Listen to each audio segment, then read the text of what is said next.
All right. So today we wanted to invite you once again to join us in a discussion of purpose, what human purpose is from a high level perspective.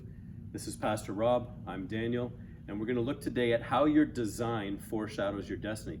What does it really mean to be human? So one of the things that is of high value, especially today with everything that's going on, is the value of life. Not just for some people, but for all people. Not just for those who are well-to-do and well-off, but for everyone. And the trickle-down effect for everybody to be seen as valuable, worthwhile. And so this finds its expression in many different ways. It finds its expression in the U.S. with its freedoms of life, liberty, and the pursuit of happiness. It finds it in the UN, which is seeking to bring human rights to various parts of the world. And so we're looking at the value that people have inherently, which we recognize, culture recognizes that people have inherent worth and value. Well, and absolutely. So today we're going to be talking about the design that foreshadows your destiny. And that's how we find purpose in what it means to be human. And so when we've talked about this, in typical cultural settings, when you talk about the purpose of what it is to be human and what it means to be human, we talk about, as you just mentioned, the value of life, freedom of life, liberty, pursuit of happiness. In the Canadian perspective, it's the tolerance of others, where we say, well, we have to recognize that every single one of us is autonomous and different, and so we have to say that. We recognize at a design level, because we're autonomous, we all have the freedom of choice. For work, for relationships, for religion, for where to live and what to buy, and all kinds of other places of choice. And inside of this discussion, it all comes out of a typical view of an evolutionary progressivism, where we say this is what we have come to become. What it means to be human is that we have come through all of the progression from primordial goo all the way to the complex organisms that we are, that now inherently hold all of these things as true. And so by design, if you could say that in an evolutionary construct, we have now gotten to a point where these are the values of what it means to be human. And I mean, those types of things would just make sense. I mean, the more options you have, the better off you will be. The value of life, the philosophy behind evolution is that your purpose for being is to project yourself into the future via your DNA.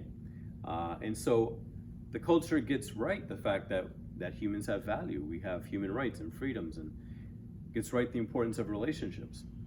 But there's something that the culture misses as well, which is significant. Because in embedding all of the identity and purpose for existence in an evolutionary setting that has no purpose in itself, you've begun to unwind and uncoil the very thing that you're trying to support or create. Right. So, for example, human rights.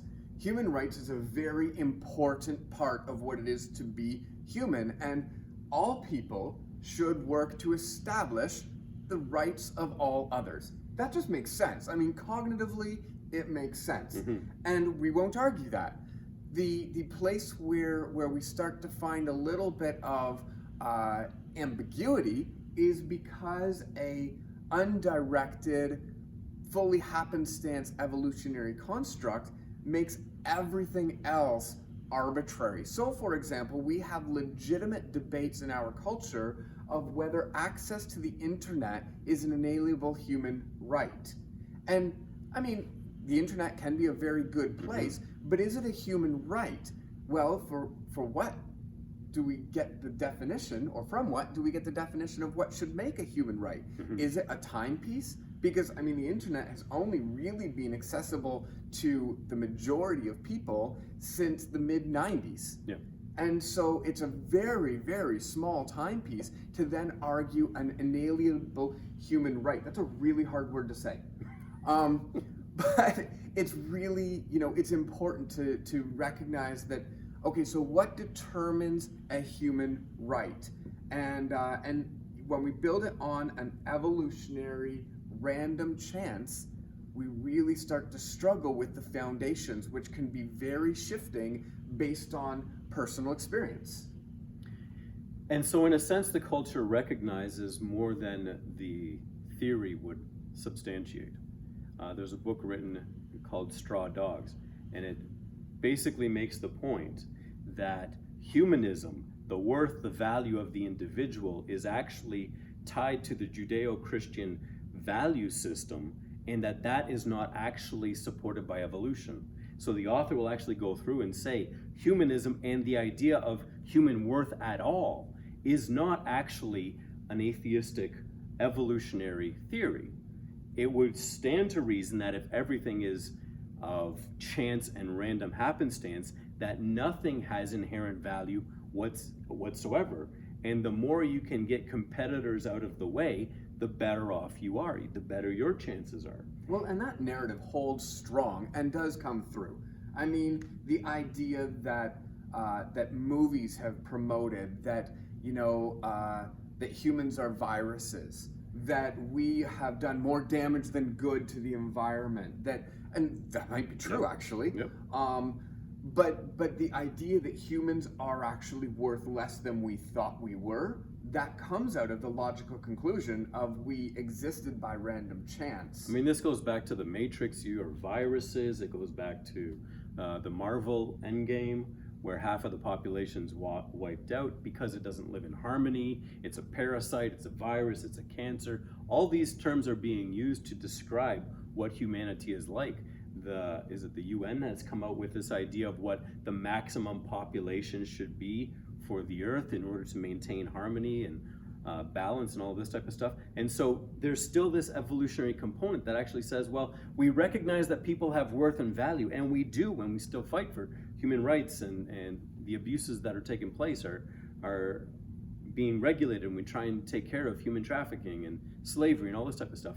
And at the same time, because it's nested within an evolutionary perspective, we also say that humanity is cancerous or viruses. And it becomes a disparate way of looking at the world. Does humanity have worth? Are people valuable or not? Some people maybe, some people not. Under certain circumstances, if there's not too many people on the planet, it now becomes quite subjective. And so this is one of the things that the culture totally misses. And Christianity offers a theological fix for that. Well, and really the insertion of God and purpose. Whether you want to argue that God used a theistic evolutionary design, or you want to say that God did this in the power of his word in 7 days, that is beside the point right now. Really, the important element is that God is the one who infuses purpose onto humanity, because then we can have a concrete foundation in which to build everything else. And this is where the attraction and the value of having a, quote unquote, religious construct becomes very important. Because as Daniel just said, you get that element where there's the conflict inherent in the atheistic construct. There is a conflict that's happening there. When you allow for the divine being, then you have a concrete ground to say there is something intrinsic in the design of human that portrays its purpose and its value. So the Christian view has said God is involved in the creation. God is creator, and we are people in physical form that experience the divine nature. And so not only are we a part of a creation that God designed and purposed, but there's something unique about humanity. In Genesis chapter 1, it will say that humanity is created in the image of God. So there's something unique, indelible, permanent that is infused into this creation that gives it inherent worth. Whether you are successful or not, whether you are attractive or not, whether you are a particular race or not, particular intelligence or not, all are created in the image of God. And this is the corrective that the church offers the world, which is humanity does have worth and value. And the culture has picked this up and turned it into humanism and recognized that type of value. But this is now rooted in a God who places a version of himself, an image bearer in the world that he has created. And so humanity has worth, and we know this from the design, and that the purpose will come from the design with which we are made. We are made in God's image. And so from here we begin to discover a little bit of what our purpose actually what it is. And even the church has, we still have not gotten it all right in all of our representations, because we've said, oh, we're made in the image of God, which means we will one day progress or ascend to be like God. Mm-hmm. And God is spirit. And so therefore we become these amorphous beings somehow linked in the spirit in the sky. That was kind of a view in the 60s and the 70s, mm-hmm. where it was really, really prominent that we're just going to go up to heaven. We're going to escape the tragedy that is earth, mm-hmm. and we're going to go up to heaven and be whisked away from all of the physical troubles. And that creates this Platonicism where it's like, no, we are two separate beings and we're truly this, or Gnosticism where we're going to become these embodied pieces of light. Yeah, where the physical is not the real, the spirit is the real. And so it overemphasizes this spiritual component that says this is the true humanity. The true humanity is the spirit being which is made in God's image. Now we are spirit, we do have spirit, but that would negate the very real presence of a physical body. And this is where the theology about Jesus and the incarnation is so pronounced. It's not just that God became man in Jesus, but as we mentioned in the last video, in 1 Timothy 2:5, Jesus yet remains in his ascended and risen, glorified form. He is yet the man Jesus Christ. And so if we are made physical, then our purpose is also going to include the physical. Absolutely. So Jesus is this eternal man. He is the one who embodies what the true human is. We could even say that Jesus is the true representation of what Israel was always meant to be. If you read the Old Testament and the ideas of Israel, they're all coming out in the person of Jesus, the one who brings hope and restoration. And all of our hope as a Christian is based in the physical resurrection of Jesus. Paul says in Romans that if Jesus did not resurrect, then our hope is in vain. And we have this physical resurrection of Jesus, which is, it is something that you really have to say, well, that's weird. That's weird. When we talk about physical resurrection, it obviously, creates controversy. It's like, what do you mean that doesn't happen? Because millennia has gone by without physical resurrection. And this is where the faith is. And it's so important because the purpose of humanity is found in that physicality. We're called to be the bride of Christ. Jesus being always human for all eternity, walking and living among his bride, who is united in the same way that, the Bible talks about a husband will leave his parents and cleave to his wife. Then we have Jesus being removed from the spiritual, becoming physical. He is still spiritual, but he becomes physical. That's hard to get around. It is, yeah. Right? Yeah. And then we are now brought into union, that intimacy with God in the person of Jesus. And we're brought into that union, that marriage-like relationship, which is really exciting and a great mystery. So there's something in that physicality of that relationship with God that brings about one of our purposes. Exactly. And so you see the creation, we were made in God's image. That is a mind-blowing statement. It means that humanity has worth and value, and the church gets that right on many accounts. But it also suggests the purpose. And we see that Jesus became a man. So we are made in God's image. Jesus became a man. There's something strange going on here. God takes on human likeness. Jesus maintains that human likeness after the resurrection. And the church is called the bride. And so we see that this union is actually designed by God right from the start. We were made to have capacity to have a relationship with God. And so one of our fundamental purposes is to have a relationship with God. It's right there in how we were made. We were made in God's image. And the greatest story, redemption story, love story, is Jesus coming in the form of humanity to come and rescue, save, redeem, buy back his creation, which has turned aside. And so in John 17, Jesus prays this fabulous prayer, and it's mind-blowing when you think about it. He talks about, I will be in them, the followers, and they will be in me, and I am in you, and you are in me. And you see that this is all being brought together, this amazing individual person being maintains its own identity, but is included into. So the Trinity has the view that all three are God. They share the same characteristics and attributes, but they have different personhoods. One being, three persons. Three persons. Trinity. We're good. One essence, three persons.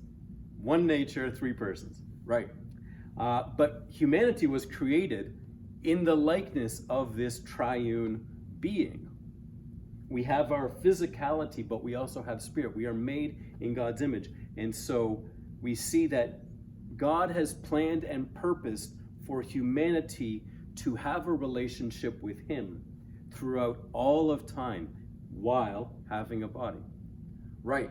And so we saw that in the garden where God walked with Adam and Eve in the garden. We see it in the person of Jesus where God walks with humanity in a body. And we see it in the return of Jesus where God lives with us. And going back to John 17:23, I pulled it up here on my computer, and it says, it's Jesus saying, he goes, I in them and you in me, that they may become perfectly one, so the world may know that you sent me and loved them even as you loved me. The Father I desire also that they also whom you have given me may be where I am, to see my glory that you have given me, because you loved me before the foundation of the world. And so you get that piece where Jesus is revealing the purpose of humanity, that God has loved Jesus since the foundation of the world, and humanity is meant to be wrapped up in that love even from the beginning of the foundation of the world. And it's not meant to end in death.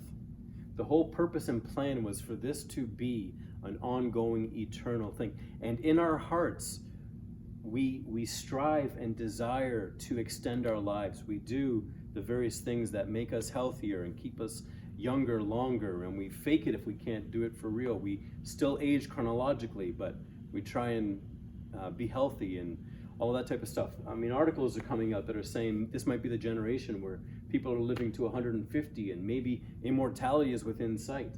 We have that desire for this ongoing existence. And God says, I have made you with that embedded right into your design, because I am eternal.